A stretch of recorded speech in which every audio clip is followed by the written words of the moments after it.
ಕನ್ಯಾಗಿ ಉಳಿಯಬಾರದು. ನನ್ನ ಮನಸ್ಸಿಗೆ ಹಿಂದಿಸುವ ನನ್ನ ಪಟ್ಟದ ರಾಣಿಯಾದರೆ ಕಾವ್ಯಳ ಹಂಬಲಕ್ಕಾಗಿ ನನ್ನ ಕರುಳಿನ ಕುಡಿಗಳನ್ನೇ ಕತ್ತ ಕಾವ್ಯಳೆಂಬ ಅಡ್ಡ ಗೋಡೆಗೆ ನಿಂತಿರುವ ವಿಷಕಂಠ ಬಲಿ ಕೊಟ್ಟಾಗ ಮಾತ್ರ ಈ ಮಣಿಕಂಠ ಮಹಾರಾಜನಾಗಿ ಬರೆಯಬಲ್ಲ. ಕಾವ್ಯ, ಏ ಕಾವ್ಯ, ಎಲ್ಲಿರುವೆ ಕಾವ್ಯ? ನೀನು ಎಲ್ಲಿರುವೆ? ಬಾ ಕಾವ್ಯ, ಬಾ. ನನ್ನ ಕನಸಿನ ಕಥೆಯಾಗಿ, ನನ್ನ ಕನಸಿನ ರಾಣಿಯಾಗಿ ನನ್ನನ್ನು ಬಿಗಿದಪ್ಪಿ ಮುಟ್ಟಿಸುವ ಕಾವ್ಯ, ಮುಟ್ಟಿಸುವ ಕಾವ್ಯ, ಮುಟ್ಟಿಸುವ.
ಒಬ್ಬನ ಕಾಡಿನಲ್ಲಿ ನಿಂತುಕೊಂಡು ಕಾವ್ಯ ಎಂದು ಬಡವಳಿಸುತ್ತಿರುವೆಯಲ್ಲ, ನಿಮಗೆ ಹುಚ್ಚು ಗಿಚ್ಚು ಹಿಡಿದಿದೆಯೋ?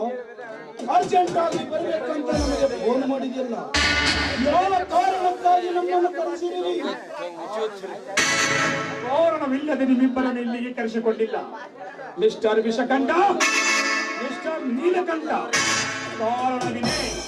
ನನ್ನ ಪ್ರೀತಿಯ ಕಥೆಯಲ್ಲಿ ಕಾವ್ಯಳೆಂಬ ಹೆಣ್ಣನ್ನು ಬರ ಹಾಕಿದ್ದಾರೆ. ಆ ನಿಧಿ ನನಗೆ ದಕ್ಕಬೇಕಾದ್ರೆ ಹರಕೆ ಕುರಿಗಳನ್ನು ಬಲಿ ಕೊಡಬೇಕಾಗಿದೆ. ಕೊಟ್ಟಾಗ ಮಾತ್ರ ನಂಜುಂಡ ನಾಡಗೌಡನ ತಂಗಿ ಕಾವ್ಯ ನನ್ನ ಮನದ ಒಳಗೆ ಆಗೋಳು. ಮನೆಗೆ ಬರುವ ಮಹಾಲಕ್ಷ್ಮಿಗೆ ಅಡ್ಡಗೋಡೆ ಆಗಿ ನಿಂತಿರೋರು ಬೇರೆ ಯಾರೂ ಅಲ್ಲ. ನೀವು ಇಬ್ಬರು ಜೀವಂತಿರುವವರೆಗೂ ಆ ನಿಧಿ ನನಗೆ ದಕ್ಕಲಾರದು. ಆ ನಿಧಿ ನನಗೆ ದಕ್ಕಬೇಕಾದ್ರೆ ನೀವು ಇಬ್ಬರು ನನಗೆ ಹರಕೆ ಕುರಿಗಳಾಗಬೇಕು.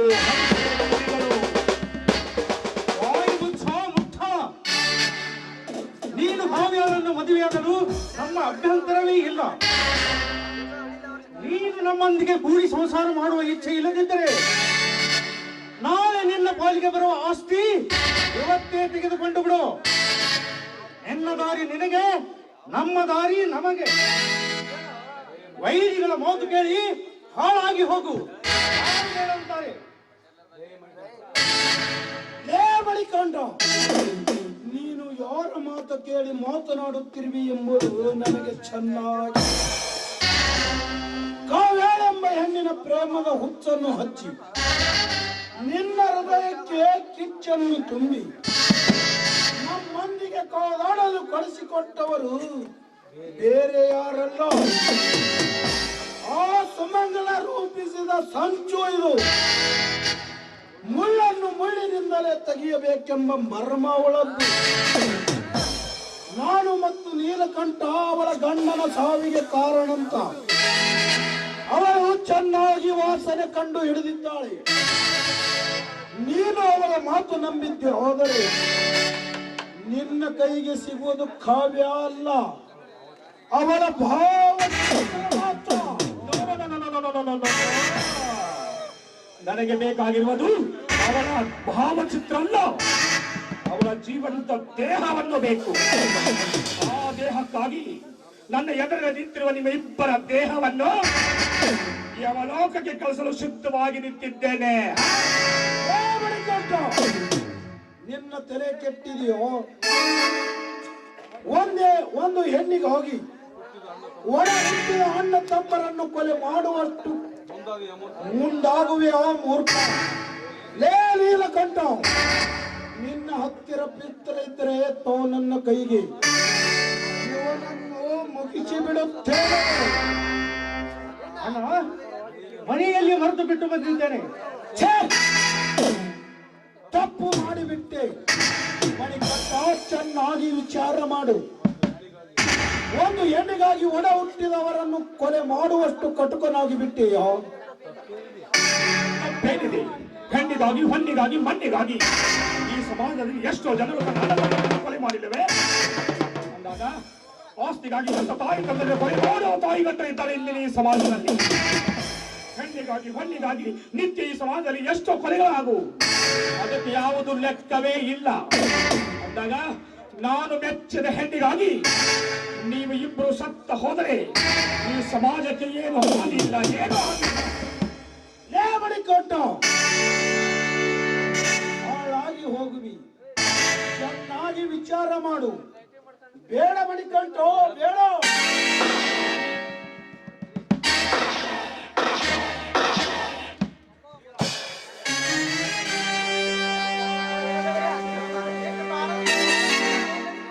ಮಣಿಕಂಠ, ಕೊನೆಗೂ ಅಣ್ಣನನ್ನು ಕೊಂದು ಬಿಟ್ಟೆಯ? ಮಣಿಕಂಠ, ನಿನ್ನ ತಲೆಗಿಲೆ ಕೆಟ್ಟಿದೆಯೇನೋ? ಹೌದು, ನನ್ನ ತಲೆಯ ಕೆಟ್ಟಿದೆ. ಕಾವ್ಯಳೆಂಬ ಹೆಣ್ಣು ನಿಧಿಗಾಗಿ ಹರಕೆ ಕುರಿಗಳು ಬೇಕಾಗಿವೆ.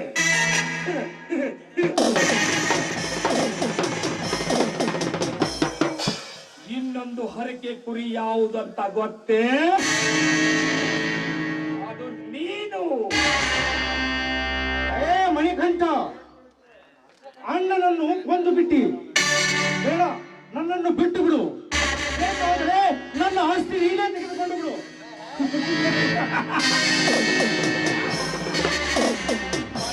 ನೀಲಕಂಠ, ಇವತ್ತೇ ನಾನು ನಿನ್ನನ್ನು ಬಿಟ್ಟರೆ ನಾಳೆ ನೀನು ನನ್ನ ಬಿಡಲಾರೆ. ದುಷ್ಟರ ಬುದ್ಧಿ ದುಷ್ಟನಿಗೆ ಗೊತ್ತು. ನೀನು ಬದುಕಿರಬಾರದು.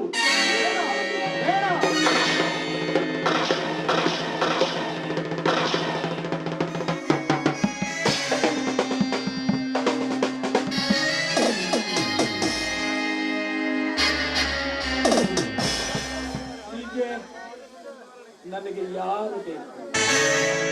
ಯಾರು ಬೇಕು? ಯಾರು ಬೇಕು?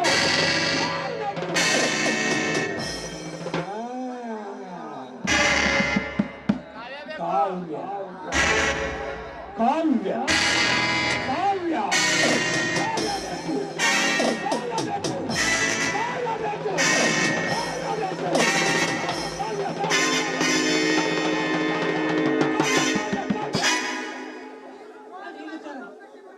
ಒಂದೇ ಸಮನೆ ಕಾವ್ಯ ನಾಯಿ ಬಗಲ್ ಕಾವ್ ಕಾವ್ ಕಾವ್ ಜವಿಗೆ ಬಡ್ದದ ಏನು ಅದೇನ್ರ ಆಗ್ಯದ ಅದು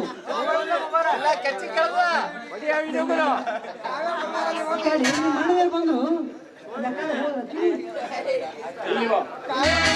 ಅದೋ ಅಲ್ಲಿ ನೋಡು, ಎಲ್ಲಿ ಅಲ್ಲಿ ಹೋಗ್ತಾ ಇದ್ದಾರೆ. ನೋಡು ನೋಡು. ಹೆಲಿಕಾಪ್ಟರ್ ಹೊಂಟ್ರಿ ಹೇಳಿ ಮೊದಲೇ ಹೇಳ್ಬಿಡ್ದೀನ್ರಿ, ನಾನು ಅವ್ರ ಜೊತೆ ಹೋಗ್ತಿದಲ್ರಿಪ್ಪ. ನಿನಗೂ ಅವ್ರ ಜೊತೆಗೆ ಹೋಗ್ಬೇಕಾಗಿದೆ. ನಾನು ಹೋಗ್ತೀವಪ್ಪ, ಹೆಲಿಕಾಪ್ಟರ್ ಕೊಂಡ ಭಾಗ್ಯ ಇನ್ಯಾರು ಸಿಗ್ತೀವ್ರಿ. ಈಗೇನಾಯ್ತು?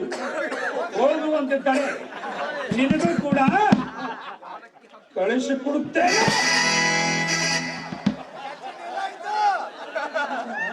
ಅವ್ರ ಜೊತೆ ಹೋಗಿದ್ರೆ ಚಲೋ ಇತ್ತು. ನೀವು ಯಾಕೋ ಹಿಂಗ್ ಉಗುರು ಬಂದಾಗ ಬಂದಿರಲ್ರಿ ಅಪ್ಪ.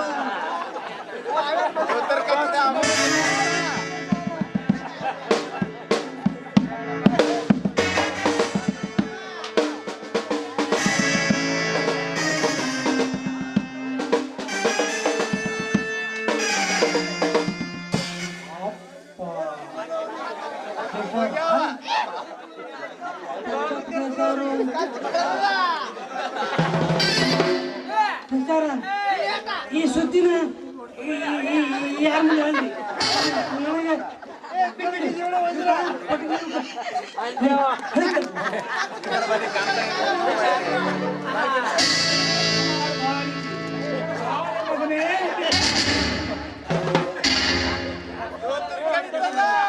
ನಿಮಗೆ ಕಾಯಿ ಬೀಳ್ತೀನಿ. ಕಾಯ ಹೋಗಿ ಕರ್ಕೊಂಡ್ಬರ್ತೀನಿ. ಅಕ್ಕಿನ ಜೊತೆ ನೀವು ಮಜಾ ಆಗಲು ನಾನು ಕಣ್ಣು ತುಂಬ ನೋಡಕ್ಕಿದೆ ಸರ್. ನಾನು ಕಣ್ಣು ತುಂಬ ನೋಡಬೇಕು. ನೀನು ಕಣ್ಣು ತುಂಬ ನೋಡಬಾರದು. ನೀನು ನನ್ನ ಕಣ್ಣಿಗೆ ಕಾಣಬಾರದು. ನಮ್ಮಂತ ಭೇದರ ಮನೆತನದ ಮನೆಯಲ್ಲಿ ಬಯಸಲು ಊರಿನಲ್ಲಿ ನೀನೊಬ್ಬ ಶಕುನಿ, ಊರಿನಲ್ಲಿ ನೀನೊಬ್ಬ ನಾರದ. ನೀನು ಊರಿನಲ್ಲಿ ಜಗಳ ಹಚ್ಚುವ ಜಗಳ